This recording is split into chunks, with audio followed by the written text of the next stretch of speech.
I think SEOs need to be like an integral part of that process. If it's a redesign process or if it's like a new build, you have to have the SEO at the start. And I guess Google's been pushing this for a long time as well. They're very vague in what they say, but it's always like user first, content for people, not robots. All this stuff like pushing brand, that kind of thing. I've always thought of it like basically doing whatever it takes to get more people to go to your website. I think good rankings and good visibility should be a side effect of good UX and just generally doing something for the customer. I always would encourage you to imagine if Google were never to visit that blog or to never to read it, would it still have use? I think we're in an age now of just like really consolidating and really considering the likes of AI engines being able to answer all that top of the kind of funnel stuff. What can we add that's going to really add value to the user? Hello and welcome to this week's episode of Search with Candour. This is the podcast where I interview the best and brightest minds across SEO and digital marketing. Of course, I am your host, as always, Jack Chambers Ward. And this week I am joined by the one and only Ian Ferguson. Ian and I are going to be talking all about how to balance UX and SEO. Do the best practices for those two things kind of conflict sometimes? Which one should you prioritize? And how do you have those conversations with the design team and the developers and the UX side of things, and also get SEO involved and make sure SEO is being taken care of and also prioritized in that process? Ian and I have a really interesting conversation that covers everything from e-commerce to the future of search, what we think the kind of golden rules of how UX and SEO relate to each other, and plenty of other stuff as well. So stay tuned for that conversation coming up after I basically remind you to please like and subscribe on YouTube. I know you thought I was going to the interview there, didn't you? You thought we were going to get away with no YouTube and podcasty things, but no. Please do like and subscribe down below on YouTube if you haven't already. Leave a comment. You can also leave comments on Spotify and rate us on Spotify as well. I hugely appreciate and reply to every single comment. So if you do have any feedback, if you do have any thoughts, please do let me know. If there are any guests, any ideas you want to see for future episodes, let me know down below and I will basically take it into consideration and plan that for the future. In the meantime, of course, like I said, the interview with Ian is coming up in just a few moments. Don't have a sponsor for this week, but I will remind you that I'm speaking at Brighton SEO coming up in October. On the 23rd of October, that's the Thursday, I'll be speaking basically about the future of content with 0 clicks. What can you do as a content creator and publisher to survive and thrive in this era we're seeing, where the clicks seem to be dropping off massively? And also, I'll be doing a live podcast with Sarah and Tasman from the SEO Mindset on the Wednesday before. That's the 22nd of October. That's totally free. You don't even have to come to Brighton SEO, but if you are in the area, if you are in Brighton, come and join us there as well. I'll put links for all of this stuff, of course, down below in the show notes and video description. And last but not least, I am still doing my charity MMA fight in November. I know I've lost like 18 kilos so far. I'm getting stronger, getting tougher. Full-time training starts in a couple of weeks. So I'm going to be a busy guy getting in shape and getting ready for that. So that is on the 21st of November, and the tickets for that come out very soon. They come out on Friday. I'll put a link for everything in the show notes down below. That is actually in Norwich in person at an event here. So if you are based in the UK and you want to come over, I know a few other SEOs have talked about joining us, which would be very, very cool, and coming over and seeing me win an MMA fight, hopefully. And it's all for charity. So I'm basically raising money for Norfolk Clubhouse, which is a local mental health charity I know pretty well. We've worked with here at Candour previously. And yeah, I want to raise money and support people and help people get more support and help with their mental health. That is something I have been struggling a lot with recently. If you have seen any of my recent social media posts and things like that, there's been a lot of stuff going on. So yeah, hopefully you can join me either at the live podcast or my talk at Brighton. Oh, I'm also moderating at Brighton SEO as well. I'll be moderating on the Friday morning, and come and check out some awesome speakers and even former guests of the show who I'll be moderating as well. And yeah, I'll be in Auditorium 1 on Thursday afternoon if you're coming to Brighton SEO. I'll put a graphic up on the screen if you're watching on Spotify or YouTube. And like I said, links for everything, including my talk, the fight, the charity, all that kind of stuff, and how to support that will be in the video description and podcast show notes down below. Now, without any further ado, here is my conversation with Ian Ferguson, and let's learn about how you can balance UX and SEO, shall we? My guest this week is a freelance SEO consultant who has been working in digital marketing for over 15 years. He specializes in technical SEO, UX, and e-commerce, and delivered an e-commerce masterclass at Brighton SEO earlier this year. He's also the writer of the fantastic SEO TLDR newsletter. Welcome to the show, Ian Ferguson. Thanks very much, Jack. Love the introduction. I've heard a few of these introductions. Like, do a good job of bigging the person up. I need a red carpet. I tried to do my best. I feel like that's my goal as a host, is to get you hyped up and also introduce you to the listeners. Because I don't know, I've talked about this before many times. Like, I always feel the pressure as a guest if somebody just goes, anyway, introduce yourself. You're like, oh God. So I was born in 1990. My favorite film is Jurassic Park. And God, like you just like suddenly realize you want to tell your life story. Yeah, so it's I try and take the pressure off a little bit and get you hyped up a little bit and talk about the awesome newsletter you write, the awesome masterclass you did, how long you've been working in the industry. And I mentioned technical SEO, UX, e-commerce. We're going to be talking a lot about UX this episode because you brought a fantastic topic to me, Ian. And I think it's going to be very, very relevant, even kind of future-proofing ourselves in many ways, because I know just before we started recording, we were talking about how AI mode and the whole thing is kind of unavoidable, right?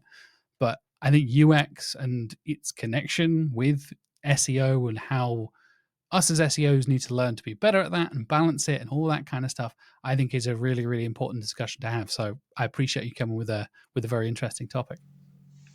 No problem. Yeah, it's a funny one with me as well, because I kind of started off in a way with UX at the forefront of kind of what I did. So going right back to more of like a generic digital marketing background, just getting into the SEO side of things. But back then you didn't have as many playbooks, as you call them, or like things that you knew you could do that you knew, okay, this is definitely going to improve your rankings. So I always kind of came from the point of like, what if we were doing it for another reason?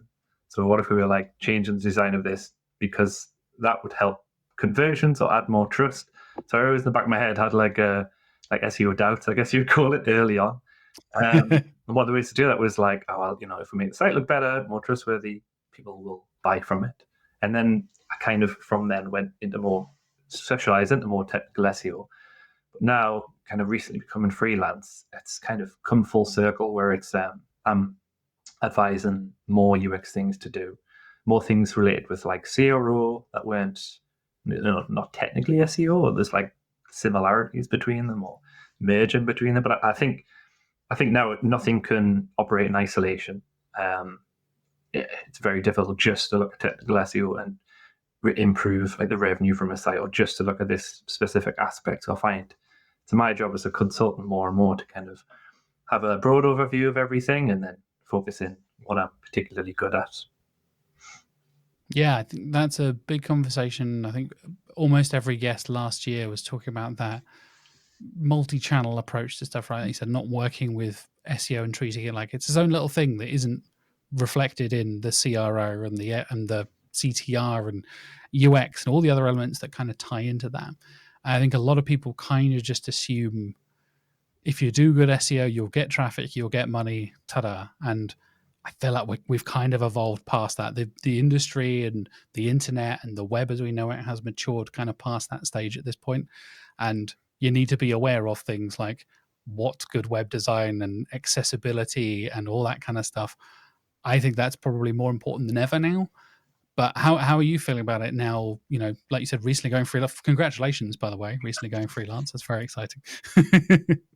Yeah, month three into it. I guess I've kind of been spoiled from working on the agency side, because we worked for like 2 full service agencies before this. So we had like developers and designers and everybody we could like learn from. So I think those kind of agencies are still valuable now in terms of the kind of brains behind the project. But yeah, so I find as going freelance, it's just about having awareness of all those different things, and it also should work where I think SEOs need to be like an integral part of that process. So if it's if it's a redesign process, or if it's like a new build, um, you have to have the SEO at the start. And I think an SEO is pretty good, like well placed to kind of balance everything out. So taking like an initial design from a designer, which might look great, but then questioning certain elements on it, certain UX elements where it's like, okay, well, you've got certain filtering there, you've got load more or infinite scroll where the products will load up if you scroll down, but have you considered that Google's not going to scroll through your site necessarily, and it might not pick up all these products that are on the bottom. So I think, yeah, my job is kind of like an in between from then, and then, like I say, from going freelance, I'm kind of finding myself more of like the management side of things, kind of workflow side of things, just considering everything in there. That's really interesting. Yeah, I think we see a lot of consultants coming in and having that kind of role. I've been speaking to other people, for the last 2.5, 3 years on the podcast now. There's the real kind of feels like a transitional kind of thing in the industry where more of us have to be aware of that kind of stuff and be a part of those conversations. And like you said, even if you're bringing in an external agency or a consultant or whoever it is, you all kind of need to have the conversation together. Like you might need to, as a external consultant, work with a client who also has external developers, who also has an external paid team or a social team or whatever it is. And then you're all kind of having conversations together. And like you said, the earlier you can all be involved in those conversations, and the SEO teams can be involved, or external freelancers or whoever it is can be involved in those conversations, the more likely you are to find that balance, as the term we used for the title of the episode, between everything and get everything working. Because I think you can totally lean too much in one direction, right? And I guess to kind of open things up and ask the first question is like, do you think good UX and good SEO always complement each other, or can there be clashes there where you need to find a middle ground and a compromise where both sides are happy? Yeah, definitely. It is a tricky one sometimes. I think, to answer your question, I think good UX like often does mean good SEO. There's cases where that's not there's times when that's not the case, but generally it's pretty good. So I always work with some great designers, and they usually give us a site that is like very image heavy, has all these fancy animations, that kind of thing. Whereas my background, like the first sites I ever made, it was just like wall of text, because it was like, let's put as much text as we can. And I would get websites where it was like you wouldn't have like any text on the homepage, for example. And I was like stressing straight away, well, how does Google know that? So then it's a case of like, it was a case of introducing that text, but in a minimal way, or using UX tricks to kind of hide that between like tabs, or have like jump to links, or like read more sections, that kind of thing. But I think most websites now generally will have text and images, and there's ways you can do it. But like I say, there's something shows referred to as like the bandwagon effect, which is the best example is on like collection pages, for example. And there's areas where like collection text is a big one, where it's like, how many people will go on a shop and read that collection text? It's probably none, less than 5%. But you'll find all of the top ranked websites when you search for something. I always use the example red dresses. Just so happens I've worked with clients who sell red dresses. So I've spent a lot of time searching for that.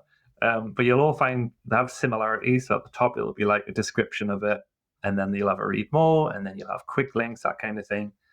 And if you're purely looking from a UX point of view, you could say nobody reads that. It's not important. People just want to see the products, like they're going to shop it visually.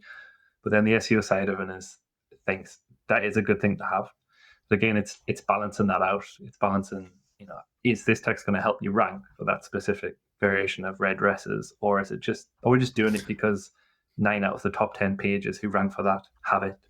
So there's clashes there, but then like I said, I think there's UX friendly ways to get around that. So not just having like a wall of text, having kind of the introductory text that covers it all, and then under those products having more text as well. And I've always just on, we talked about obviously like AI overviews and LLMs. One of the frustration things with that is I kind of found myself moving away from the text heavy side. But recently, when I'm doing experiments, when I'm searching for the other day, it was like where can I buy cheap tiles in the UK? And one of the sites mentioned was a client of mine, and when you clicked into that, it kind of shows you what part of the text, where it's getting that context from, and it was a collection page with a really overly optimized like block of text on the bottom, like paragraphs and paragraphs. And now I'm in a position. Basically an entire article at the bottom of a page. It's mad. Yeah, pretty much. And a lot of it's really, you don't need it. You can tell it's over optimized. It's like, what is a tile? What's the difference between tiles and whatever? But now I'm in the kind of place where I'm thinking, okay, well, I don't want to remove that text, because if that's what's getting with the citation and in the AI overviews kind of thing. So then it comes a part of like, well, can we put that elsewhere? Can we like condense it without getting rid of that? So yeah, I think that's the question, but I think that's where definitely one of the conflicts. But generally, I think generally SEOs should have good knowledge of UX and vice versa if possible. Yeah, definitely. I think you're spot on when you see a lot of that stuff. Seems to be, especially in e-commerce, and maybe that's, your and I's background. I've worked with a lot of e-commerce over the years, where you see a lot of that stuff that seems to be, once you've switched on to SEO, you kind of can't turn your brain off. You're like, I see why you've done that thing. Yeah. I know, I can tell you're just doing that to rank. You're just doing that for the sake of SEO. And I know there's a golden rule that our SEO director and my co-host, Mark Williams-Cook, always says is something you do for SEO should never make the user experience worse. And that's always been something I've kind of kept in the back of my mind at any given moment. Like you said, when you're recommending, add loads of text to this page, like, right, but does that then push all of the products down so nobody can find the products on a product page? Because they're going to a product page to find the listings of products, right? You don't go to a product listing category page for a wall of text. So, how can you implement that and make that not negatively affect the user experience, right? And I think that's a lovely little kind of condensing of a lot of the things that we are very guilty of as SEOs over the years. Yeah, definitely. I think it's a good rule to have. I've got like a similar one where it's like, if you don't think it's going to negatively impact the US, then kind of test it. Where it's weird. So like having loads of text, having that above the fold might be terrible, but having it at the bottom of the page, not as bad. Like say, test if adding all of this context at the bottom, and like kind of FAQs, if that helps the rankings at all. But yeah, but then it should always be secondary. It should be UX first. And I guess Google's been pushing this for a long time as well. Very vague in what they say, but it's always like user first, content for people, not robots. Of course, yeah. All this stuff like pushing brand, that kind of thing. So it kind of aligns with that.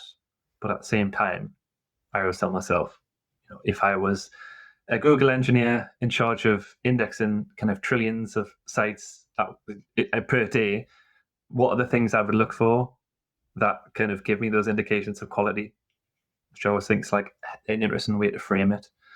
Because Google like to tell from one aspect that they are like a single person kind of coming up the site, they're kind of clicking about, the scrolling.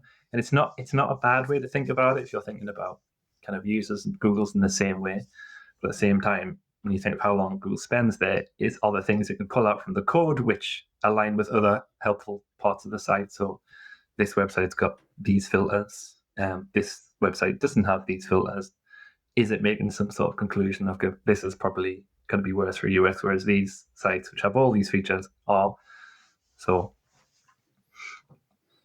yeah, I think you get into, like you said, they're almost trying to get into the mindset of a Google bot in many ways. Yeah. But I think you're spot on when it comes to the sheer number of pages Google must be discovering and crawling every single day. I don't know the stats off the top of my head, but it will be astronomical, I guarantee it.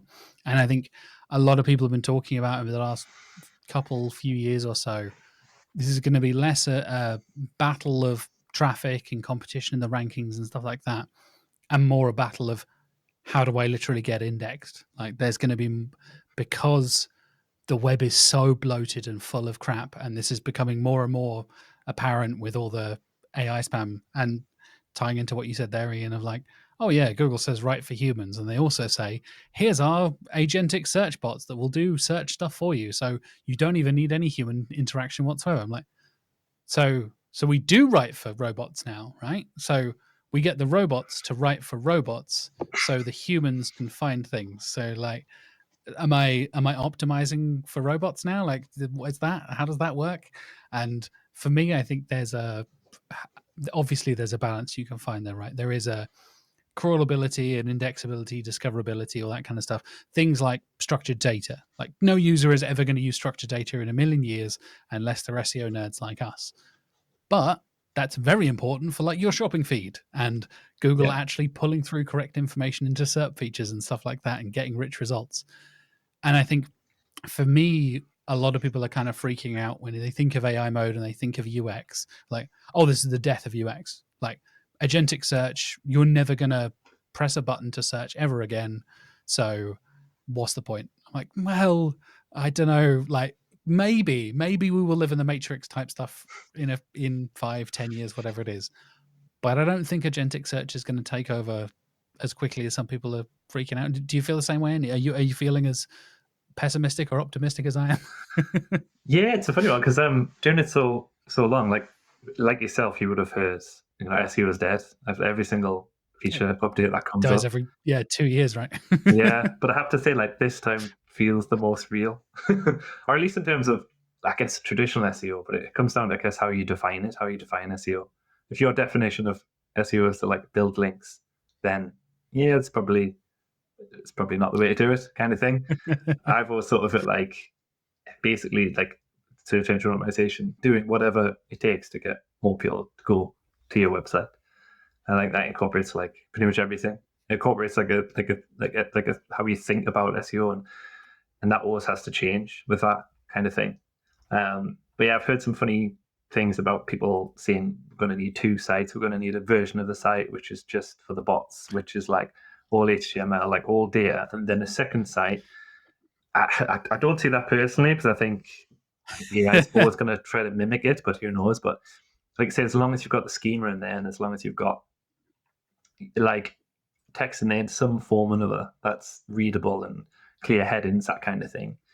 Users like that, and obviously we know bots like that as well. It's just it's finding the balance. But it's having that there in the first place, and it's having these considerations early on. I think one of the things to make a change is like how kind of text is summarized on a page, because LLMs prefer the kind of more simplistic like question and answers, which might take away from like the personality of the brand. If you've got like a storytelling aspect, or if there's certain ways you like to phrase things that just make it more human, you could argue that, well, LLMs aren't going to pick your text out of there because we've used different language. So that's another contrast on it. We did this a while ago, even with like the people also ask questions as well, where we'd rewrite big blocks of text and just restructure that into more of like the questions answers format and just answering it. And that does wonders for like increasing your visibility in the people also ask section. But could take away from like the brand and the personality of it. But I've been optimizing for that for quite a while, and that's helped optimize for the AI overviews and that kind of thing, like unexpectedly. So I think there is a shift to that. But yeah, another way, I guess, it's a contradiction to to what Google want in terms of like write for your people, right, with your personality, your brand, that kind of thing. Yeah, definitely. I think obviously brand feels like kind of the buzzword of 2025 in SEO. Feels like everyone's talking about it. Like you said, how important it is for AI search and LLMs and all that kind of thing. It's a really interesting thought, actually. You kind of sparked there. Where do we see sites and brands almost like dilute themselves or go against their fundamentals typically to optimize as much as possible for the robots, right? Do you suddenly start agentic search bots for whatever reason prefer this type of top nav or this type of categorization for products or whatever it is? then everyone is suddenly doing that thing again, the typical thing that we as an industry are very guilty of as soon as something works, we all jump on it and it gets absolutely spammed to hell, and all the tactics get rinsed basically and squeezed for every penny.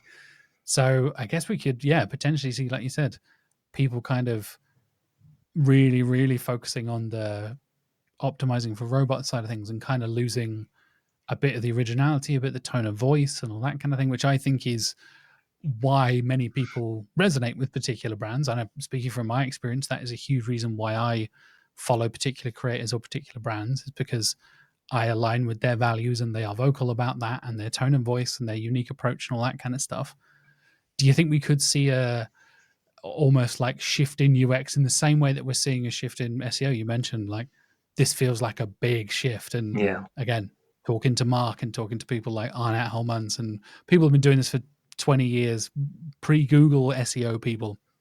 This feels like a big deal. This feels like the big one. This could be the big change. And you yourself, in 15 years of experience, just said the same thing. So do you feel like we could see a shift in web design as well because of the way this is shifting? I think ultimately a lot of the AI stuff got pushed out sooner than it should have. It was like a race to get it out. Yeah, So absolutely. I wish we had more of a warning, or if it was like more phase, but that's just the way business goes. If you're not fast, you'll ask anything, and everyone's too scared that if you don't release an AI product.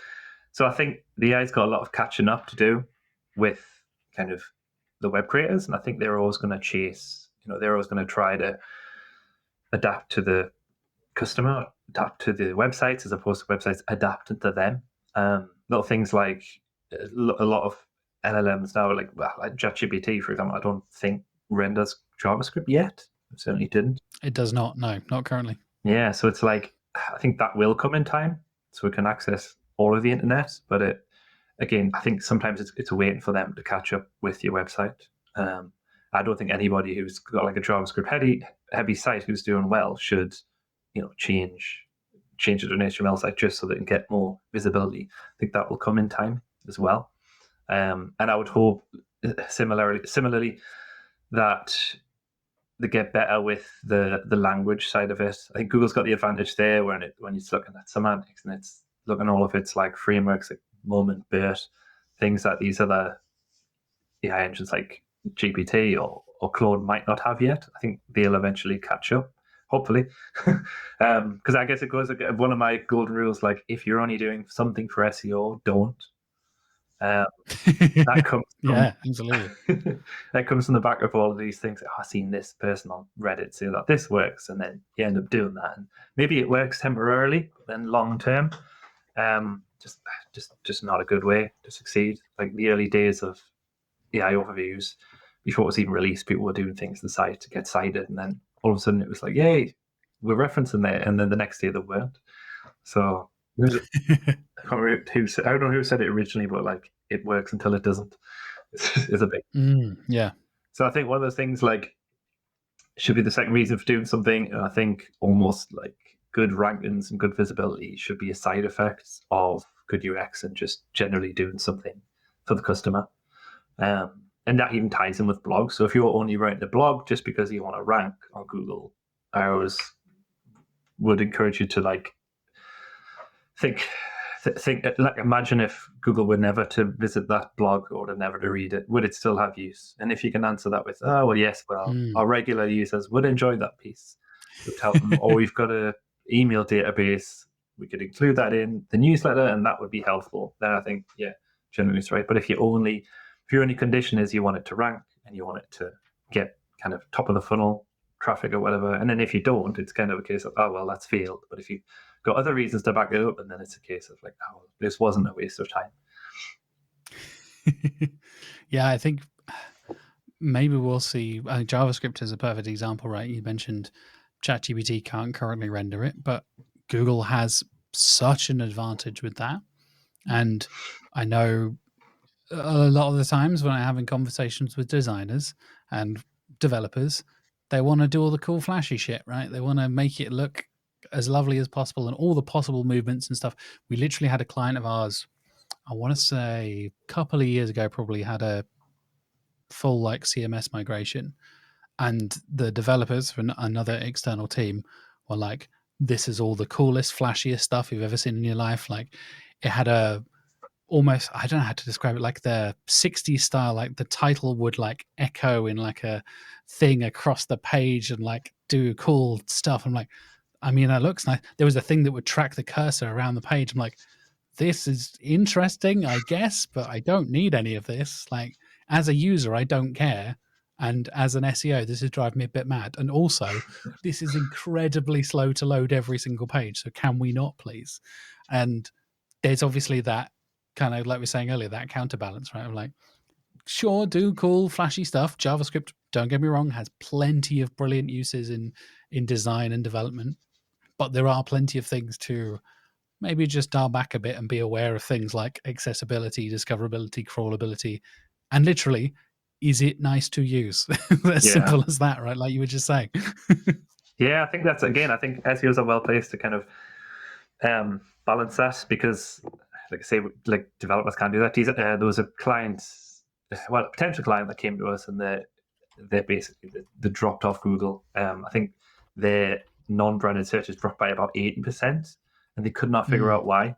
And it was a case of, they had some like the fancy animation that was basically like making the content like move in. But when you rendered it, or when you tested the render, it was the blank page. So all of these text-heavy pages that It's just always fun. turned to blank, like pretty much. And they could not. They had an internal SEO team. They couldn't figure it out. They were focusing on so many areas. Like they were changing the content, thinking could it be algorithmic and that kind of thing. And it's like, no, it's literally just a case of you've got this bit of JavaScript just blocking your content. And if you remove that animation, you probably get a lot of your rankings back.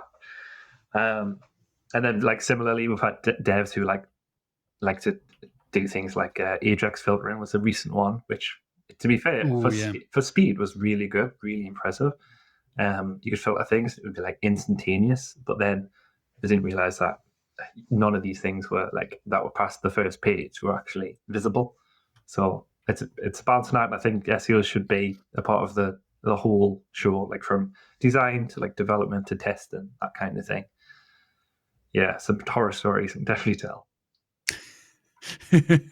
We've had there was one I experienced where all the filtering and categorization on a pretty big, I won't say the name of the client, but a pretty big, you've probably heard of them, kind of e-commerce person, e-commerce site based in the UK, was all JavaScript. And I was like, okay. Let's see how quickly it takes to follow these links and work out what's going on. And granted, credit to Google, they have gotten much far. This was, quite a few years ago at this point, much earlier on in my career, but things still did not get crawled and indexed or rendered very much when it came to JavaScript side of things. So they were like, oh my God, all these pages, all of our, I'll make up a thing like red t-shirts pages aren't getting indexed. I'm like, yeah, because you linked only exclusively through JavaScript filters, and you have not done it. They are not featured on the main nav. They're not done any of this thing. Like, that's not a good idea. Like, as much as we were saying earlier, like, don't go and create a whole extra site that is just plain old HTML so it's easy to crawl. On the other side of things, like the key links still kind of need to be HTML and easily accessible, right? Yeah. There's still some fundamentals you need to balance there. Yeah, I think there's a lot of fundamentals with UX, like particularly around e-commerce, that people don't follow or that aren't considered. I think it's important, like every site. So I always say like filters is the biggest one. Having a depth of knowledge with filters is like crucial for UX. It's, again, the main reason to do that is to help customers find your products really easily. You can drill down by whatever it might be. And yeah, some sites just still aren't getting that right. But I think that's one of the things that Google looks for, that they're not getting right. And I always quote the example of Screwfix for having like really good filters on the page. Somebody who's a specialist should, by what they do, give customers that offer, that ability to kind of refine. So if you're looking for like a circular saw, for example, on Amazon, you might get like the brand, the price, maybe that's it. But then on Screwfix, you'll go on and you'll see they've got like the size of the blade, the number of teeth, the power, like everything you can imagine, and they generally typically will outrank Amazon for that. I think Mm. it's such a good thing. It's also like a little hack as well when you're searching from the US. Because I always recommend like e-commerce clients, if they're searching for similar products, stick a VPN on and search as if you were from the US, because they get so many more search features.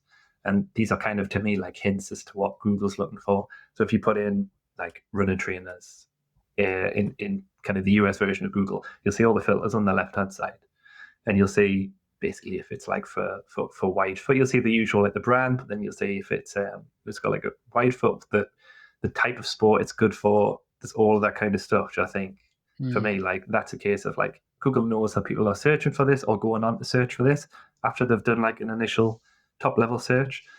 So then how can we incorporate that on our own site, kind of mimic those filters or like include those things we know people are looking for? Yeah, I think it's like, it kind of sounds like UX 101, but it's often not considered and kind of super important.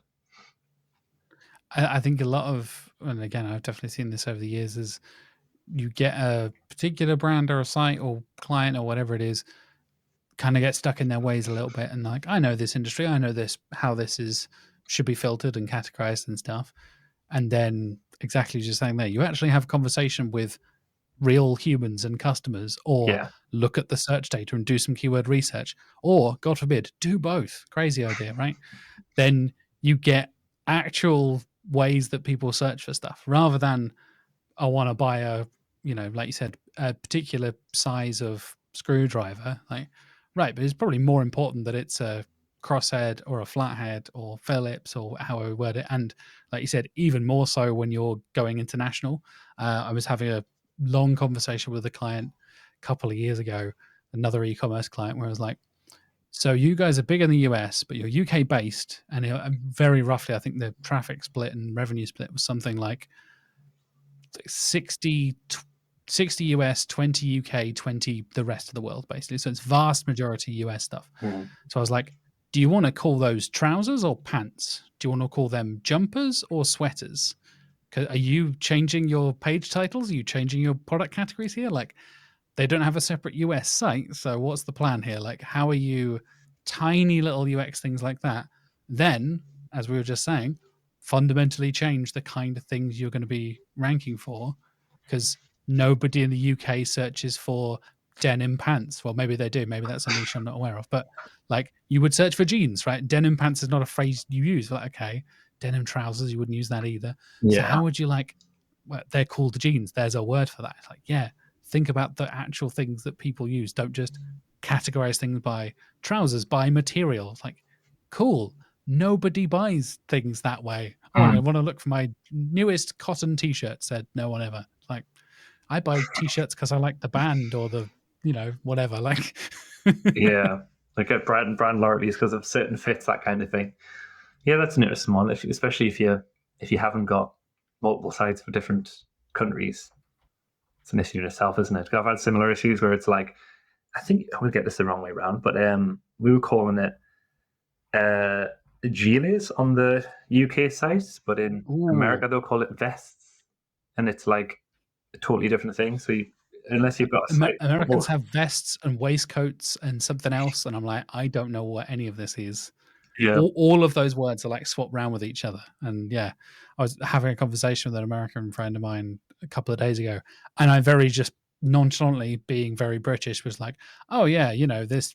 I don't know if I said vest or whatever it was. And I'm like, "Why would you wear a vest?" I'm like, no, that was it. I weird said thing is, waistcoat. That was it. And they were like, "What the hell is a waistcoat? Why would you wear a waistcoat to a wedding?" I'm like, "Of course you wear a waistcoat to a wedding. What? standard. I wouldn't wear a vest to a wedding. What are you talking about?" I was like, "Well, of course you wear a vest to a wedding." I'm like, "Oh my god, okay, right." And yeah, tiny little things like that Yeah, that you find from actually talking to people and getting search data and things like that yeah, can influence both the UX side of things and the SEO side of things. It amazes me how much, like, people will design a website, or especially e-commerce stuff, what we're talking about with categorization and stuff, without doing any keyword research or having any idea of what people are actually searching for. Like, I'll just wing it. It'll be fine. I'll just categorize it how I think it should be. Like, yeah, maybe you should have proper landing pages that fit what people are searching for.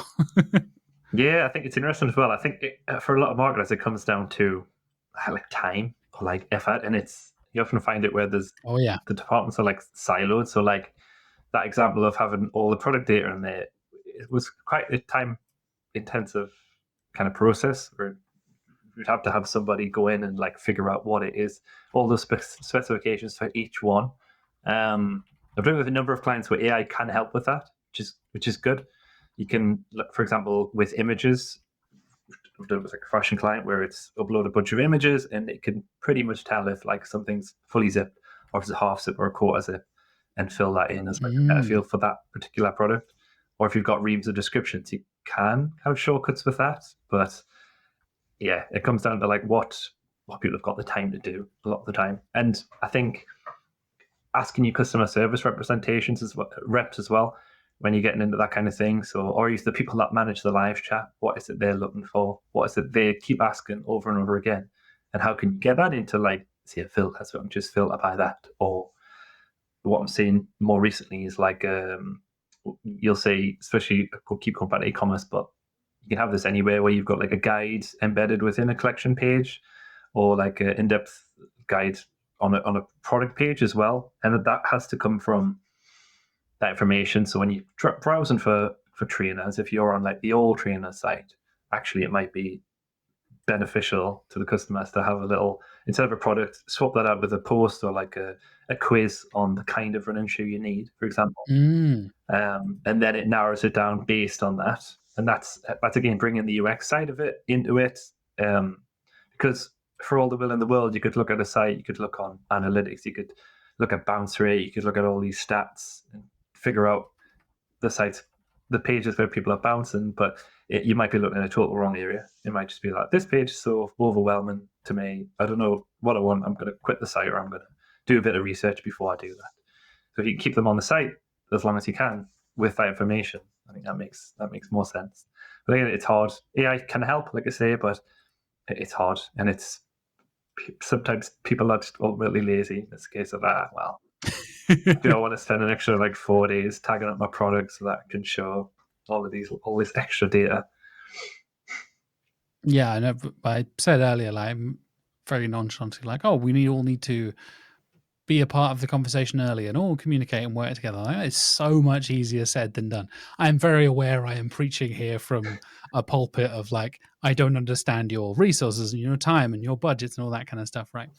But you're spot on where there is definitely, feels like to me again, in the way the web has matured and the way SEO and UX and web design have matured over the years, you kind of need to be meeting the bare minimums at this point.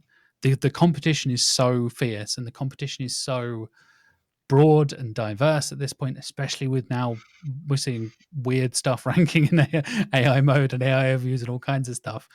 You can't just kind of be coasting and getting away with that stuff. Do you feel the same way, Ian? Are you feeling like it's a bit more nuanced and matured than it was when you were doing SEO 10 years ago?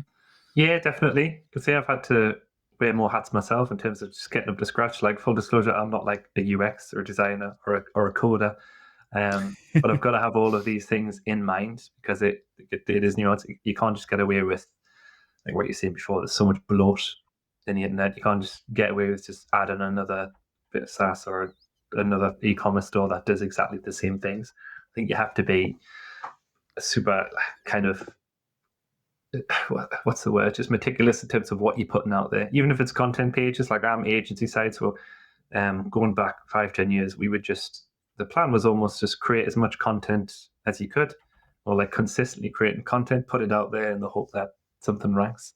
And that was, you could kind of get away with that, but I feel like now we're in an age of where all that old content's dropping off, the new content might be getting traction, but you're kind of fighting a losing battle.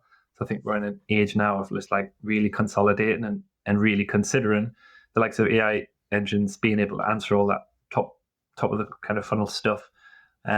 What can we add that's going to really add value to the user? So can we, for example, have a piece of content that actually is like a tool? There's a handy tool in there, or a calculator, or a quiz, or maybe it's templates, or maybe it's something you can use, like something that would make you want to click on from an AI overview. Not just like information on kind of what is X or what is Y, what is Z. I think anyone who is relying on that kind of those questions for traffic is in trouble. And you've just got to, like really define what you are. Goes back to what Google was saying about the brand, but it's you want to have those brand values, and you want your own customers to know that and really kind of help them the best you can. Yeah, 100%. I think we're seeing a lot of that kind of angle where you got to do what you got to do to make it in this world. Whether you're not getting clicks for informational stuff, you've got to pivot. You've got to be aware of how things are shifting and changing, and be aware of, by the way, essentially Google is going to present your information, or ChatGPT or whatever other LLM powered search is going to just present your information on the SERP without giving you a click, and they don't care. So, like you said, you can't just rely on basic Q&A stuff.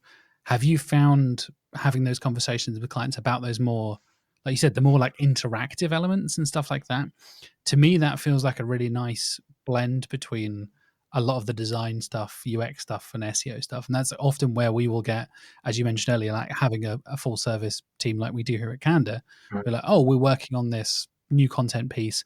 Hey, design team, could you help us out with this or help us out with that? And then having that kind of blend there. Did you find you're having more of those conversations as well, where you're almost thinking about content in a more multi-purpose, interactive, multimodal kind of way? Yeah, definitely, 100%. And I think there's been loads of talk about how some agencies like won't survive this like transition into AI.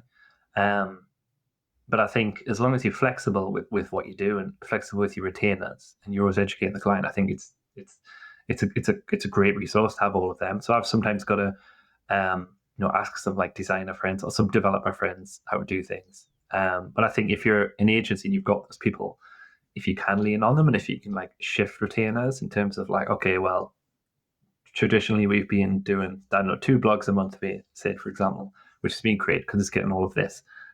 There's a little element of like you might have to change your strategy or convey to the client what it is, but I think as long as there's reasons behind that, in terms of like, we're not going to do 2 blogs this month, we're going to do 1 landing page, but we're actually going to have this little embedded widget, which is pretty cool, that customers will be able to use, and it's something we can shout about. And yeah, again, it's like there's knock-on side effects from an SEO point of view with that, so it might gain loads more links or it might get featured in an article. That's not why we're doing it. It's just for the SEO. I found myself even doing that. So for like recently, so something's like going away from what I would typically do, which is like on page and technical SEO. I found myself, for example, adding color swatches to collection pages. So that's something that I'll get a designer to do, but it's something relatively easy that I can do. And it shows the customer, like, they're looking at what looks like 10 products on the page, but actually each one of those products is available in 10 different colors. But from a UX point of view, you would see that page and think, oh, I don't see anything I like here. Let's go to another site. But just that little tweak is kind of a case of, okay, there are more colors. Let's click into it. Let's go into that. And that's something I would never have done even like a year ago. But now I can see actually there's value in that. And I'm just kind of focusing on what's going to add more value, as opposed to like, is it an SEO thing? And will that add value? If that makes sense. Absolutely, yeah. Funny enough, we were literally having a conversation earlier today, a couple of months ago, with a client that does a lot of like flowers and that kind of thing. A very, very visual industry, for want of a better phrase. And we had the exact same conversation about color categorization, because I think there was a big conversation, and something I think happening a lot as well in these podcast episodes. My conversation in general is understanding like the education level of your audience in that particular topic. Yeah. Like the classic thing of, tell it to me like I'm a 6-year-old or whatever, is fine in theory to keep everything, jargon free and all that kind of stuff. But you also, if your audience is high level technical knowledge, super educated, 30-year professional in this particular career, you probably don't want to talk to them like they're a 6-year-old. You probably want to actually sound like you know what you're talking about.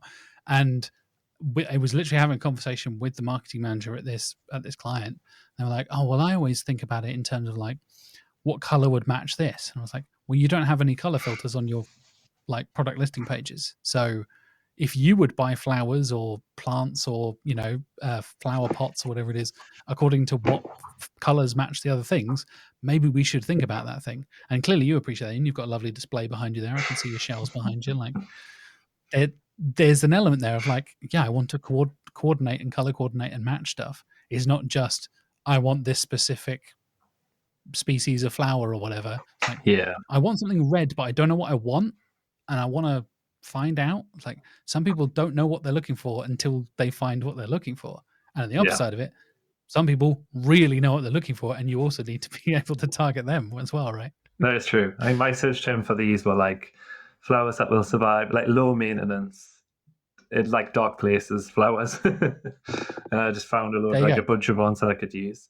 But no, that's an interesting point. Imagine having a low maintenance filter on a category page, right? Yeah. Like, yeah, sounds like a genuinely helpful thing that you probably would never think of in a million years. yeah, and that kind of content's the stuff that you would get cited for in the AI overviews as well.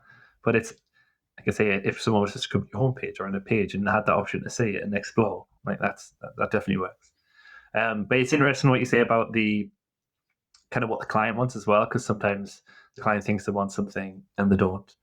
But I think we've got a kind of a duty of care to educate them there as well. So I found that the clients that I've worked the longest with have came to us for like, okay, we want SEO, we want more people to the site. But actually, when we take a look at the site, it's a case of, well, there's things we could do to get people to the website, but this website's horrendous, for example. So we've actually like flipped it on its head. So they came to us for SEO, and then the first things we did was redesign the site, like just migrate it to something that's a lot simpler. And then the next thing we did was like, okay, let's test a paid budget to see if we actually send people to these pages, will it convert? And then yes. And then a year down the line, then they did the SEO.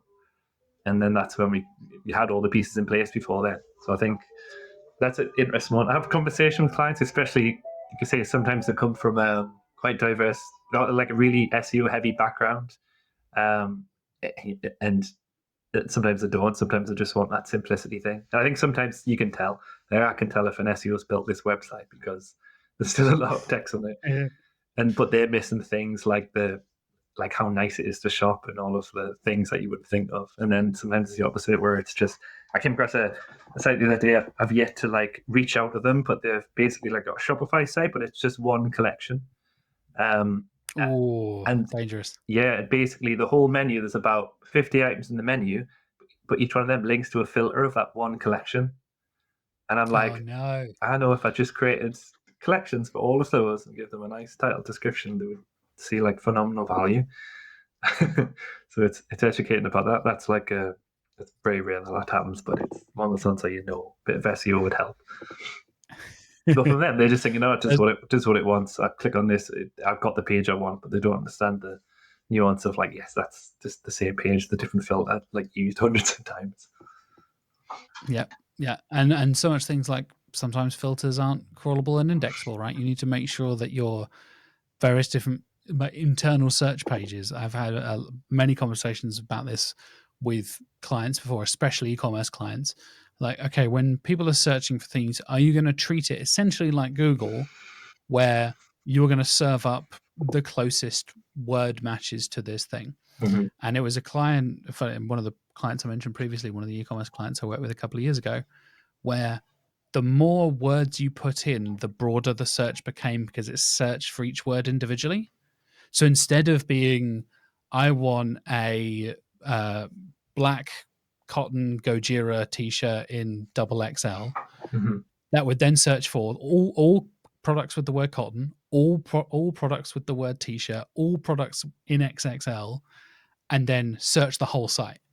So the more precise your search was, the worse your experience was. I'm like, this is insane. We need to sort this out. If I'm searching for an XXL black Gojira t-shirt, it should find one thing and one thing only. That exact thing, not find all of the cotton products and then all of the black products. Like, oh my God, this has gone mad. And then we actually had a conversation where if people search for something that is basically a category page answer, chuck them straight on that category page. Like, turn your search result page, your internal search result, into a collection page, essentially into a product listing page, rather than leaving the best match, whatever system you're using for your internal search, to kind of do the work for you. If people search for Gojira t-shirt or whatever it is, land them on a page that is all of the Gojira t-shirts, right? And that completely like changed the way they structured all of their collections and all of their categories and stuff like that. And for me, it made so much sense to think about SEO from an internal search perspective. I think is something that is hugely underestimated and misunderstood, right? When it comes to both user experience and like SEO as well. Yeah, definitely. Yeah, it's a good point. It's a great place to start as well with the data, the internal search data, which like a lot of people don't even know where that is on analytics. And in Shopify, it's literally they give you like a 0 result searches, and it gives you a list of all those searches, and it's so easy just to like create synonyms to like group those together. But that's often the best place to start, I think, with data before you branch out to asking your customer service reps, that kind of thing. Because you spot on, it's like a case of, do you create? Can you go crazy? Can you go crazy with it in terms of the number of collections you create? And then there's always a fine line between, is that page helpful?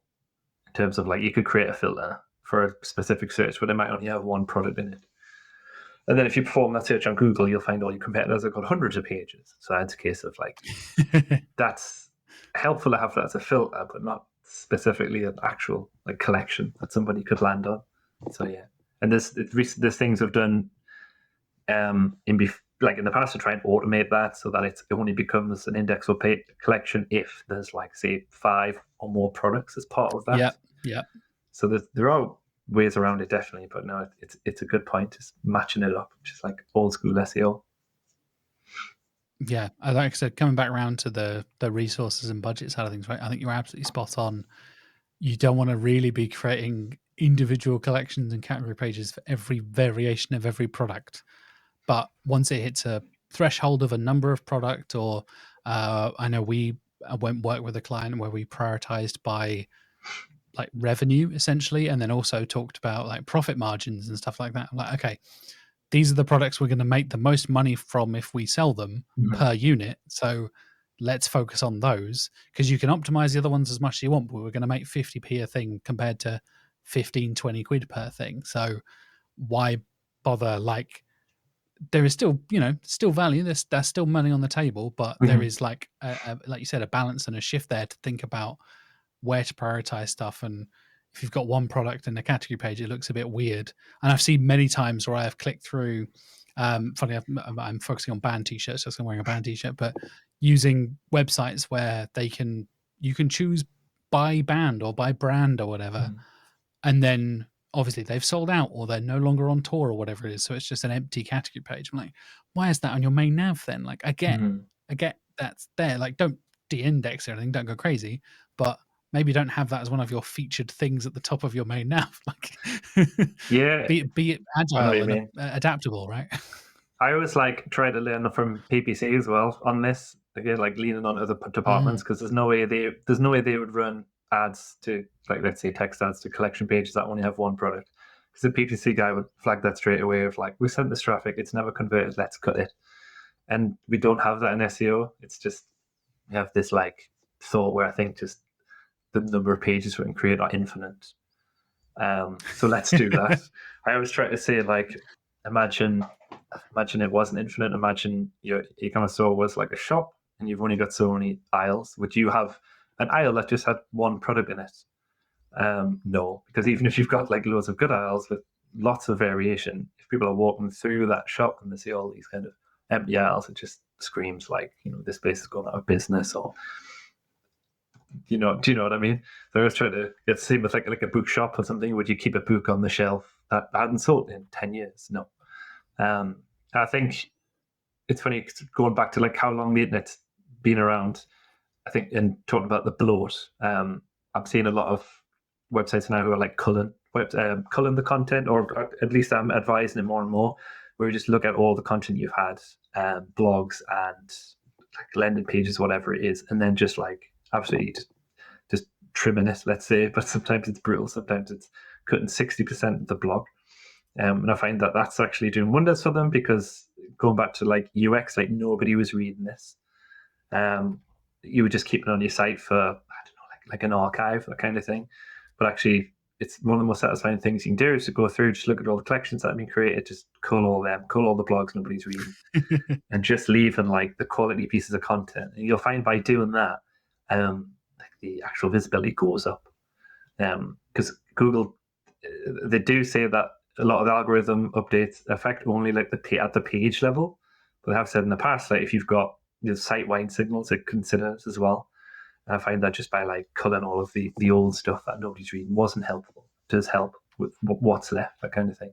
It's quite satisfying. It's quite harsh sometimes when especially if you talk to the person who wrote it, but like 10 years ago, just saying like nobody's reading this, it's rubbish, just delete it.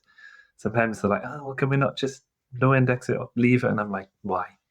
just 100%. You can copy and paste it in a doc and keep it for your own kind of prosperity, but in terms of what it's doing on the internet, just get rid of it.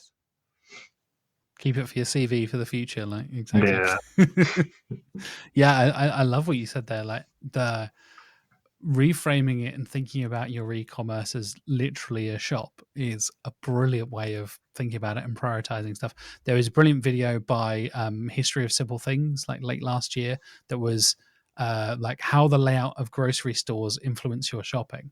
And you don't think of UX and all that and psychology and just like, oh, in a Tesco or a Morrison's or a Sainsbury's or whatever, but like there is so much of that is like the foundational fundamentals of marketing and psychology are so tied into that. And the same rule applies when we're searching online and when we're browsing online. Like, oh, you have a thing that pops up, like just, oh, you go to the checkout. Hey, you missed this offer. Or, oh, did you want to add this add-on? Or can I upsell you this thing? Of like, there's a reason all the like chocolate bars and stuff are right next to the checkouts, right? Like it seems tiny, silly, stupid little things, but literally, like you said there, you would never have an entire aisle with just one product.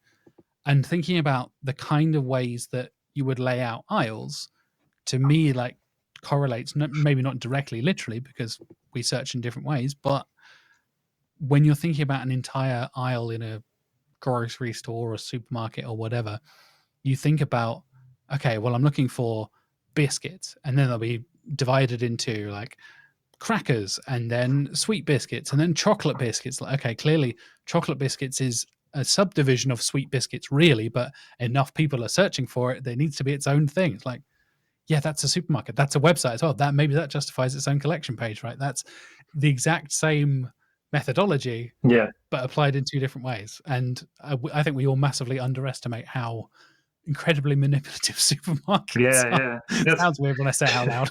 No, it's funny because I used to work at Asda for like 5 years throughout college and university, and the toy things I'm a that they're full like budgeons man myself. Boo. things like eye level is buy level, and things like facing off your stock and all these psychological tweaks. But yeah, I was thinking about doing an article on that, a bit of a tangent, but because there's things you can learn, there's things e-commerce stores can learn from actual stores, and there's things we do in e-commerce that you would never do in supermarkets.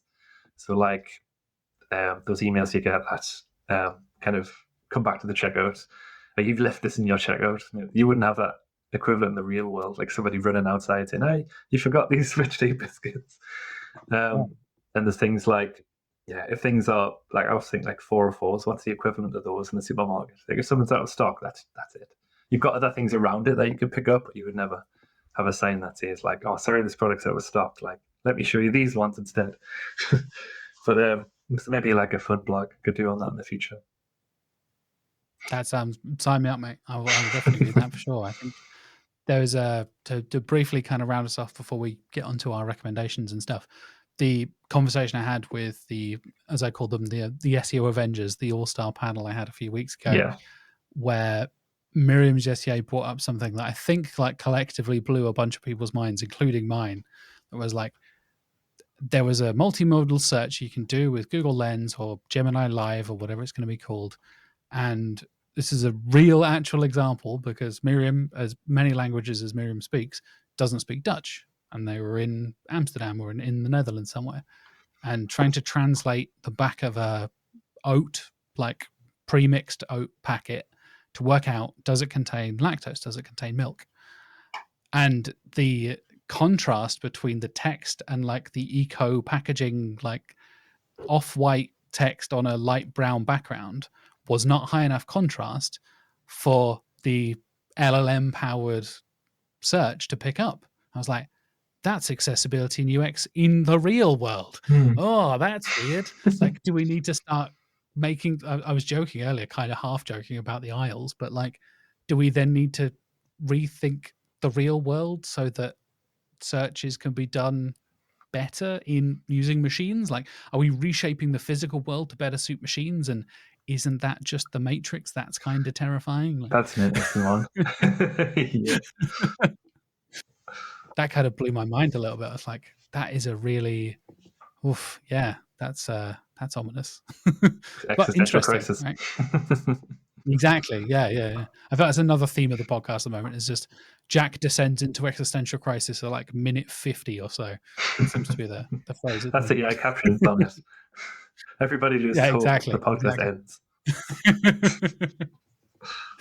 Anyway, bring us back with some hope, Ian. Let's get into some recommendations, shall we? This is hopefully a nice positive thing to end the show with, which is why I tend to do it. Maybe that's because I've had such existential dread, and this is just like, I need a little pick me up right at the end and some good things to recommend. So we'll kick things off with one actionable thing you'd recommend the viewers and listeners to start doing right now. I think in terms of UX, it's going to be installing something like Hotjar or Microsoft Clarity, just viewing kind of what people do on your site. There's loads of like, you get a bit overwhelmed. Like, my background's technical SEO, so as much as I love kind of spreadsheets and crawl and that kind of thing, I think sometimes there's so much information out there, and there's so many people on LinkedIn kind of saying, if you don't adapt to LLMs, your business is going to end, and you need all of this data, and you need all of these courses and stuff. I think just taking it down to simplicity with like something like Clarity and Hotjar, and actually like viewing how your customers interact with the site is quite powerful, and I think you learn a lot. I think like the extreme of that is actually doing user testing in the real world, where you actually kind of sit behind somebody and get them to narrate the journeys, that kind of thing. That stuff's super interesting, but it unveils stuff that you would never think of. And I think sometimes there's like power in that anecdotal evidence, where someone will mention, like, oh, I don't know what that is, or like, oh, why would I click there? And you just, sometimes it clicks straight away. You're like, oh yeah, why didn't I think of that? And it comes back to like putting the customer first, and like there's data there to support it. But go ahead, do it. Like, Clarity's free, Hotjar's free to a certain level. You get like 1,000 snapshots, that kind of thing. Just watch people. It's quite fun. And see what changes you can make off the back of that. Absolutely, yeah. We've been recommending a Clarity specifically to a lot of clients at the moment, and my favorite thing is the rage clicks. Just saying like, oh, people expect this element to be clickable, and it's not. It's like, okay, that looks like a filter. I'm just gonna. You said, just like, yep, okay, somebody's frustrated there. Maybe you should put something there that can direct, like you said, that is that other side of data that you very easily can have access to, that you might not think about. You might think about keyword research and conversations with your customer reps, but stuff like internal search and actually seeing, heat maps and interaction maps and stuff where people are actually using the site. Yeah. And I love your idea of literally sitting down with someone. And I've done this before, and I use me being a big gaming nerd, using like the gaming QA process, where basically it's like, try and break it, go ahead. Basically, like game auditing and QA testers that work in video gaming, their goal is essentially to try and break it, to see, oh, can you get out of the map, or if you attack this person, do they die and that breaks the mission, or all this kind of stuff, right? Yeah. And I do the same thing with websites. Like, when we have a client website we're about to launch, we're like, okay, hey SEO team, hey developers, go nuts, click about, see what you can break. Like, a couple of weeks before, we're still making changes and stuff, but this is roughly where it's going to be. So this is testing time. Yeah. Unleash it. Technical people who know how websites work and know how to break websites be like, yeah, I turned JavaScript off and nothing works. Like, oh, god damn it. Like, right, okay, then fix that thing. Or like, I right clicked and then did this, and turns out it's not in the HTML. And then the other side of it, I think you're spot on as well. Get non-technical people to explore it. So people who don't necessarily know how the navigation is working, Mhm. get your mum or your partner or whatever it is to like navigate a website and be like, does this make sense to you as a normal human being who can't like switch off the 100%. SEO brain, like. Yeah. 100%. I was just Googling next, just reminded of the website, The User is Drunk. And that's like, their tagline is, Mm. your website should be so simple a drunk person could use it. I can test that. You literally pay this guy to get drunk and then do a live screen of him trying to use your website, use the tools, that kind of thing. I don't know if that's the best advice for like all around, but I thought it's a genius way of like thinking about it. That's amazing. That's amazing. I'll definitely put a link for that in the show notes. We'll have to check out the Yeah. User is Drunk. We should do it as well. I guess. Speaking of links, yeah, definitely. We'll test out the new Candour site. Like I said, at time of recording, we've literally just launched our new agency site, so we'll have to see what the guys at User is Drunk will do for us.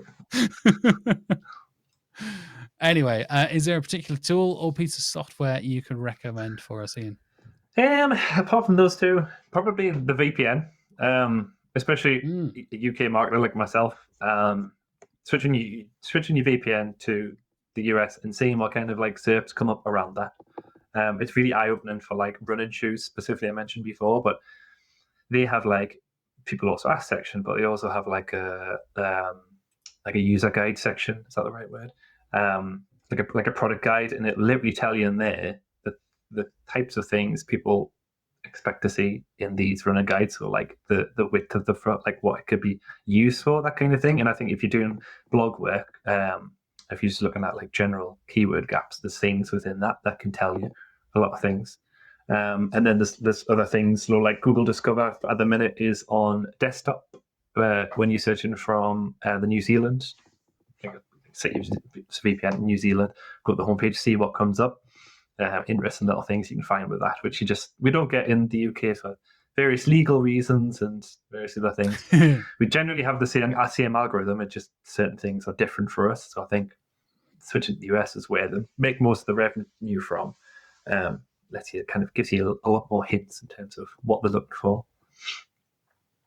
Yeah, definitely. You can sneak around GDPR and other bits and pieces that mean Brexit, all that the stuff. rollout of new features takes a few months for us. yeah. And it's good in a way because like a lot of the stuff from like AI mode, for example, that's going to come from America because it's going to be agencies that haven't prepared, who've suddenly got it on, who suddenly see this like massive fallout of traffic because nobody's clicking on the websites anymore. We've kind of got the luxury with the UK clients, so we've got a bit of a learning time before that fully rolls out. But having the VPN and checking it just keeps you ahead of the game again. Yeah, so I really like that kind of approach where, like you said, it gives us a little bit of breathing room. As much as like I want to play around with AI mode and test it and all that kind of stuff, like maybe that will give people a bit of time to fix some problems before they send it our way. Fingers crossed. Right. Lovely. And last, wrap us off with a particular video, book, podcast, article, anything you've been enjoying recently. It doesn't even have to be SEO related, just something you've been enjoying recently. Yeah, it's funny with only going freelance. It's been a lot of self-help in terms of kind of efficiency and productivity stuff I've been reading. I've been absorbing everything from like Ali Abdaal. Just came out with a book called like Feel Good Productivity, and that's quite interesting. And that is just making things that you do that you don't necessarily want to do like more fun in different ways. Because I found that's being accountable for my own clients, all that kind of thing. I've had to become a lot better with like time tracking and kind of managing projects and managing my own time in terms of balancing kind of networking with actually doing the client work and great things like this podcast, that kind of thing. So that's been interesting, very specifically. And then anything by like Rory Sutherland, because I think he's great for really. He's like a proper marketer, I call him. So I might focus specifically on e-commerce, but he asks these kind of questions from a marketing point of view. It's really good with like anecdotes and that kind of thing. Like he's on about the other day. He's so good at sound bites and stuff, isn't he? And stories. He's so good. Yeah, his whole thing about explore and exploit, I've used that loads of times. So he talks about the bees. And like you can exploit one area over and over again, but unless you're exploring, if you're a bee and all of the bees are focused on this particular rich source of pollen, let's say a farmer comes and plows that field, that's gone. So if you don't have those other exploit plays, I think it's quite interesting. And when you look at the digital marketing mix of a whole, if you've just focused on SEO and you've done everything to increase that, something like AI mode comes across and you've got no other kind of strings to pull. So you need a bit of PPC budget. You need to be doing a bit of like kind of PR work over here, that kind of stuff. And literally things like there's like a John Lewis at home he mentioned, and it was just makes you think so differently. So people driving past that see at home and think, oh well, it's maybe it's products, but then the actual store itself had everything a John Lewis would have apart from makeup, and just the perception of the psychology behind it's really interesting, basically, and just helps me step outside my box a little bit more in terms of thinking from everything from like an SEO point of view, a website point of view. So great. Nice. I'll put links for everything you recommended in the show notes down below. And people want to follow you, Ian, follow your journey in freelance consultation, all the cool things you're doing with the SEO TLDR newsletter and everything else. Where can people follow you? So LinkedIn's my main place. When I went freelance, I thought I'd have this idea of I'd be posting on more platforms. So I found it's less time to do it. So LinkedIn's the main one. And like I say, I've got my newsletter, which I started about a year and a half ago now, which is SEO TLDR, which is just weekly updates. I try to go a bit more, kind of give some actionable insights into what you can do with all this information. And I kind of go less technical. So it's less geared towards SEOs, like more geared towards like actual like marketers or CEOs who don't necessarily need to know about certain tweaks or certain tests, but need general advice on what's going on. Yeah. Nice. Awesome. Well, thank you so much, Ryan, for joining it. And like I said, all the links for everything will be in the show notes down below. And lovely to finally sit down and have a conversation with you, man. It's been a pleasure. You too. Been brilliant. Thanks very much, Jack. And we'll catch up again soon, I'm sure. And that wraps up this week's episode. Thank you once again to Ian Ferguson for joining me. Thank you so much to you for watching and listening right to the end. I always appreciate you if you watch and listen right to the end of the episode. And like I said, links for everything I mentioned in the intro, links for following Ian and all of his recommendations and everything else we talked about will be in the video description and podcast show notes down below. So if you want to go and follow Ian, if you want to support the charities I mentioned, if you want to check out my talk and the Brighton SEO stuff we're doing with the live podcast, all of that will be linked down below. So please do go and check out Ian, check out his newsletter and all the other fun stuff we talked about throughout the episode. In the meantime, like I said, thank you so much for watching and listening. I will see you next week. There has been some very, very cool recordings with guests recently. I've got some fantastic people coming up, including Jojo Furnival from Sitebulb, talking all about problems and common issues people experience when working in enterprise SEO. I'm talking about holistic web performance and how you can kind of rethink how you approach web performance and core web vitals and that kind of thing, with Manuel Modedu coming up fairly soon as well, and plenty of other amazing guests, including Jacob Cass, including Jordan Dimitrov, including Leah Hart. So many awesome people coming up over the next month or so, leading up to October and throughout the rest of September leading into October, basically. Anyway, thank you once again. I will see you next week. And in the meantime, have a lovely week.